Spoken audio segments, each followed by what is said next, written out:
On te dit, servir Christ signifie être malheureux, être misérable, être dans les difficultés, être perdu, complètement égaré dans ce monde. Salut famille, j'espère que vous allez bien, c'est OJ Betsalien. N'hésitez pas à vous abonner et à liker la vidéo, ça me fera plaisir. Cette histoire de Christ, cette histoire de Dieu, cette affaire de Saint-Esprit, cette affaire de christianisme, qu'est-ce que c'est au fait? On va pas trop parler des thèmes complexes, on va être simple. Jésus-Christ, avant de partir, a dit à ses serviteurs que lui s'en va, mais qu'il enverra un consolateur, le Saint-Esprit.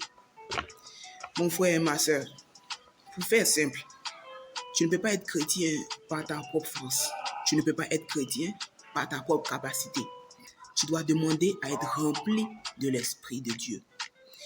Tu dois demander à être rempli du Saint-Esprit. Et quand tu es rempli du Saint-Esprit, alors la vie chrétienne sera plus abordable. Quelqu'un qui veut essayer d'être chrétien en comptant sur sa force, sa capacité, quelqu'un qui essaie de se dire qu'il peut être chrétien par lui-même se trompe carrément. Parce que la vie chrétienne n'est pas facile, mais c'est le meilleur des combats. Comprenez ceci. Choisir de servir Christ, c'est la décision la plus mature que tu puisses prendre dans ta vie. Un homme, une personne qui est capable de servir Christ, d'être fidèle à Christ, peut être un bon mari, un bon ami, parce que ça demande d'être fidèle, ça demande d'aimer, ça demande d'être humble. Donc en fait, il y a beaucoup d'avantages.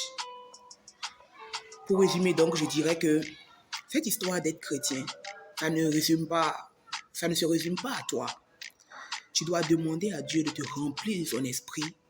Et si tu es rempli de son esprit, alors tu seras dans les conditions. Tu verras que tu ne forceras plus de toi-même, mais l'esprit qui est en toi va te guider. Il va te pousser à faire ce qui plaît à Dieu. Il va te pousser à être un bon serviteur de Dieu. Ça ne dépend donc pas de toi.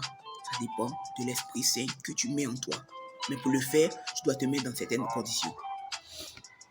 Et un petit truc que je veux ajouter. En ce qui concerne le Saint-Esprit, pour le recevoir, ne force pas, ne raisonne pas. Parce qu'en réalité, le problème, c'est que beaucoup veulent le Saint-Esprit, mais beaucoup se font déjà une image dans leur tête de comment ils doivent le recevoir. Oh, Dieu ne fonctionne pas comme ça. Avec Dieu, c'est laisse couler. Tu veux donc être un bon chrétien? Laisse-toi remplir du Saint-Esprit, ne raisonne pas, laisse Dieu te guider et tu verras. Arrête d'écouter les gens de ce monde qui veulent te dire ou te faire croire que la vie, c'est ça et c'est ça. Mon frère, un jour ou l'autre là, tu vas quitter ce monde, tu vas partir. Que tu sois riche ou pauvre, que tu sois élevé ou pas, que tu aies des millions ou pas, tu vas mourir. La mort ne fait pas de catégorie, elle ne trie pas. Donc, en même temps que tu réalises tes projets, en même temps que tu te bats pour réussir dans ta vie, c'est mieux de compter sur quelqu'un comme Christ. Si tu as quelqu'un comme Christ dans ta vie, c'est la meilleure chose qui puisse t'arriver.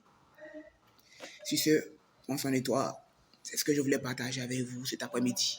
Je vous souhaite une agréable suite de journée et que Dieu vous bénisse.